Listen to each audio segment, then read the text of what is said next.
Hello and welcome to the short Vort on Parshas Bamidbar from Revii to Chamishi. In Perek Gimel Pasuk Aleph, the Pasuk says, Ve'ela toldos Aharon u'Moshe Bayom diber Hashem es Moshe b'Har Sinai. These are the offspring of Aharon and Moshe.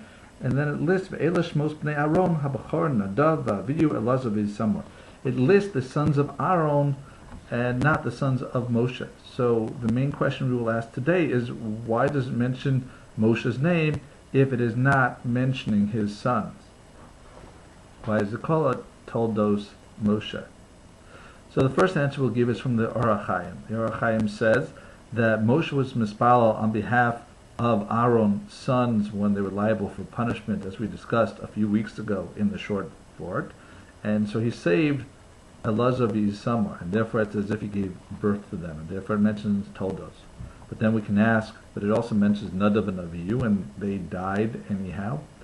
So it turns out that Moshe's tefillos also helped, because they lived an extra 7.5 months beyond what they would have lived otherwise. And every hour on this world is precious because of what you can do in terms of learning Torah and the Chesed. Now the second answer we have is that Moshe was listed here on parallel with Aharon, to show you how Moshe elevated Aharon to this great level, and that Aharon was zocha to have great sons too, and it was because of Moshe's assistance.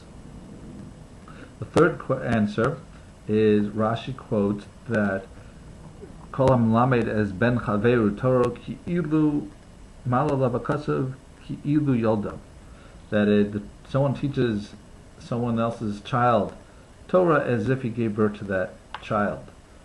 So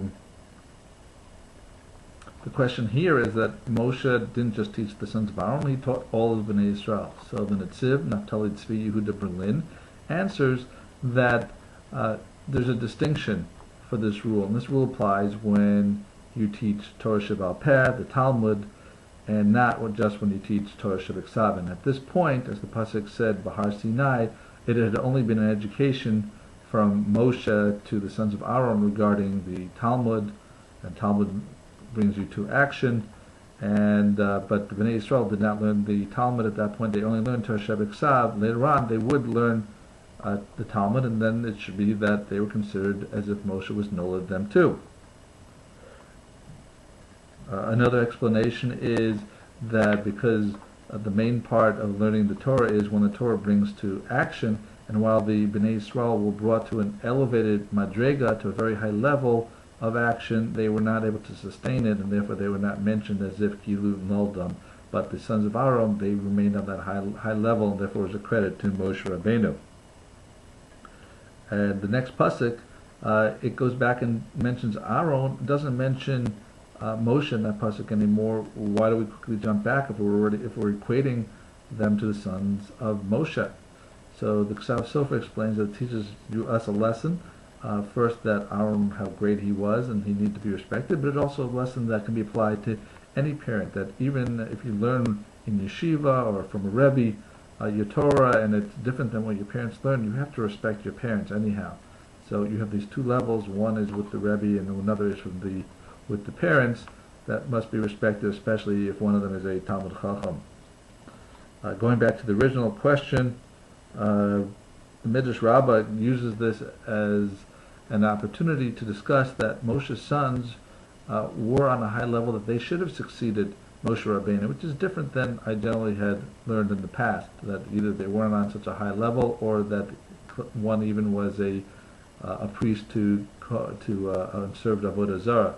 So the reason they were not elevated to succeed the Bnei Israel like the sons of Aharon were is because Yeshua was so great that he was kodem them b'zechus, that he merited to precede them and lead the Bnei Israel. And the final reason that I will share today is that Moshe's sons were not zocha to be part of the miracle of Yetzias Mitzrayim and Hachnasas Eretz Yisrael with the rest of Bnei Israel, because they were with their grandfather in Midjan, they were with Yisro, and therefore they did not have that zechus, and that's why they're not mentioned in the pasuk here. So thank you for listening. Have a wonderful week and a wonderful Shabbos.